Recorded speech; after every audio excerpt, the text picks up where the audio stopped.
Residence schools తో మంచి చదువుతో పాటు all round development right age లో రైట్ ఫౌండేషన్ తో రెసిడెన్స్ స్కూల్స్ ఇప్పుడు హైదరాబాద్ అంతటా. ఇక జర్నలిస్టులు దొంతు రమేష్ సుధీర్ ను సిసిఎస్ పోలీసులు అర్ధరాత్రి నాంపల్లి కోర్టులో ప్రవేశపెట్టారు. Additional chief metropolitan magistrate court judge Soumya పోలీసుల రిమాండ్ అభ్యర్థనను తిరస్కరించారు. 20,000 నగదు, 2 పూచీకత్తు మీద నిందితులకు బెయిల్ మంజూరు చేశారు. 2 పాస్పోర్ట్లను సరెండర్ చేయాలని ఆదేశించారు. ఇక పోలీసులు బాధితులని చెప్తున్న వారెవరూ ముందుకొచ్చే స్టేట్మెంట్ ఇవ్వలేదని నిందితుల తరపు అడ్వకేట్ కిరణ్ చెప్పారు. తమపై అక్రమంగా కేసులు పెట్టారని, న్యాయస్థానంలోనే వాటిని ఎదుర్కొంటామని రమేష్ చెప్పారు. చెయ్యని తప్పునకు రేవంత్ సర్కార్ తమను 24 గంటల పాటు మానసిక క్షోభకు గురిచేసిందని మండిపడ్డారు. ఇక బీఆర్ఎస్ ప్రభుత్వం ఏనాడు ఒక్క వర్కింగ్ జర్నలిస్ట్ ను అరెస్ట్ చేయలేదని గుర్తు చేశారు. కాబట్టి ఖచ్చితంగా న్యాయం గెలిచిందని చెప్పాలి.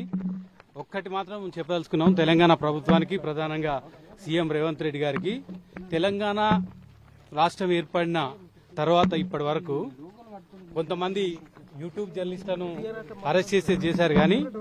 కానీ ఏ వర్కింగ్ జర్నలిస్టును కూడా తెలంగాణ ప్రభుత్వం వచ్చిన తర్వాత అరెస్ట్ చేయలేదు. కానీ రేవంత్ రెడ్డి గారి ప్రభుత్వం ఒక వర్కింగ్ జర్నలిస్టులను చేయని తప్పుకు మానసిక క్షోభకు గురి చేసేటట్లుగా మొత్తం కూడా అరెస్ట్ చేసి 24 గంటలు మానసిక క్షోభకు గురి చేశారు. ఒకవేళ సిట్ వేశారు, మేమేమన్నా ఇదేమన్నా అంతర్జాతీయ దొంగతనమా, తెలుగు నోట్ స్కామా, దీని మీద ఉగ్రవాద చర్య ఇది, దీని మీద సిట్ వేశారు. ప్రజలు గుర్తించాలి. దీనికి సంబంధించి చట్టం మా పక్కనుంది. మాకు దీనికి సంబంధించి మాకు న్యాయం జరిగినందుకు కృతజ్ఞత తెలియజేస్తున్నాం.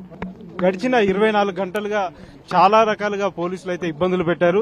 నిజానికి నాకు గాని, మా ఇన్పుట్ ఎడిటర్ గాని దీంట్లో అన్యాయంగా, అక్రమంగా పోలీసులు మా పైన పలు సెక్షన్ల కింద పెట్టి మమ్మల్ని చాలా హరాస్ చేశారు. ముందే ఒక ప్రీ ప్లాన్డ్ గా ఒక స్క్రిప్ట్ రాసుకొని దాని ప్రకారమే క్వశ్చన్ చేయడం జరిగింది. ఆ క్వశ్చన్లకు ఆన్సర్లు రాబట్టే ప్రయత్నం అయితే చేశారు. కానీ ఎక్కడ కూడా మనం ఎక్కడ తప్పు చేయలేదు. ప్రజలకు ఇబ్బంది కలిగే విధంగా కూడా ఎలాంటి వార్తా ప్రసారాలు చేయలేదు. And the court, after hearing the arguments, was convinced and rejected the remand. And basically we have argued on the points that the court, the complaint contents do not attract the offences. However, the offences which are made out in the complaint are below 7 years. And the reasons for the arrest was also not convinced by the court.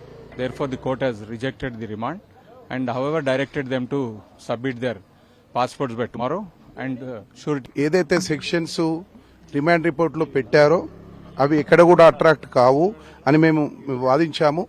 వాదించిన వాటికి court ఏకీభవించింది. ఏవైతే sections ఉన్నాయో కొన్ని sections, అన్ని sections below 7 years సంబంధించిన వరకు ఉన్నాయి. అందులో మేము కోర్టుకు చెప్పడం జరిగింది, ఎక్కడ కూడా విక్టిమ్ ఎవరైతే అంటున్నారో ఎక్కడ కూడా పేరు చెప్పడం కానీ, అదేవిధంగా వారి యొక్క స్టేట్మెంట్ రికార్డ్ చేయడం కూడా జరగలేదని కూడా మేము చెప్పడం జరిగింది. ఎందుకంటే ఎక్కడ కూడా లా ప్రకారంగా ఒక తప్పు జరిగినప్పుడు ఎవరికైతే అన్యాయం జరిగిందని చెప్పబడుతుందో ఆ వ్యక్తి యొక్క స్టేట్మెంట్ కంపల్సరీ రికార్డ్ చేయాలి. ఇందులో మేము చేయలేకపోయినాము, తను ముందుకు రాలేదు అనే విషయాన్ని ప్రాసిక్యూషన్ వారు చెప్పడం జరిగింది. అప్పుడు అలాంటప్పుడు ఒక విక్టిమ్ బయటకు రానప్పుడు ఎట్టి పరిస్థితుల్లో ఇలాంటి కేసులు అట్రాక్ట్ కావు అని మేము చెప్పడం జరిగింది. అదేవిధంగా ఏదైతే అఫెన్సెస్ ఉన్నాయో అఫెన్సెస్ అన్నీ కూడా 7 ఇయర్స్ బిలో కాబట్టి ఖచ్చితంగా సుప్రీంకోర్టు ఇచ్చిన మార్గదర్శకాలు, సుప్రీంకోర్టు ఇచ్చిన జడ్జిమెంట్స్, అదేవిధంగా గ్రౌండ్స్ ఆఫ్ అరెస్ట్కి సంబంధించిన సుప్రీంకోర్టు జడ్జిమెంట్స్ కూడా ఉన్నాయని చెప్పడం జరిగినప్పుడు కోర్టు మా వాదనలు ఏకీభవించి వారికి బెయిల్ గ్రాంట్ చేయడం జరిగింది. 20,000 2 షూరిటీలు పెట్టమని చెప్పడం జరిగింది. రేపు కోర్టు హాలిడే ఉంది కాబట్టి ఎల్లుండి వరకు టైం అండర్టేకింగ్ ఇచ్చాము. అదేవిధంగా వారి యొక్క 2 పాస్పోర్ట్ సరెండర్ చేయమని చెప్పడం జరిగింది. ఆల్రెడీ ఒకరి పాస్పోర్ట్ పోలీసు వాళ్ళు సీజ్ చేశారు. మిగతా ఎవరైతే సుధీర్ది ఉందో రేపు ఖచ్చితంగా ప్రొడ్యూస్ చేస్తామని అండర్టేకింగ్ ఇవ్వడం జరిగింది.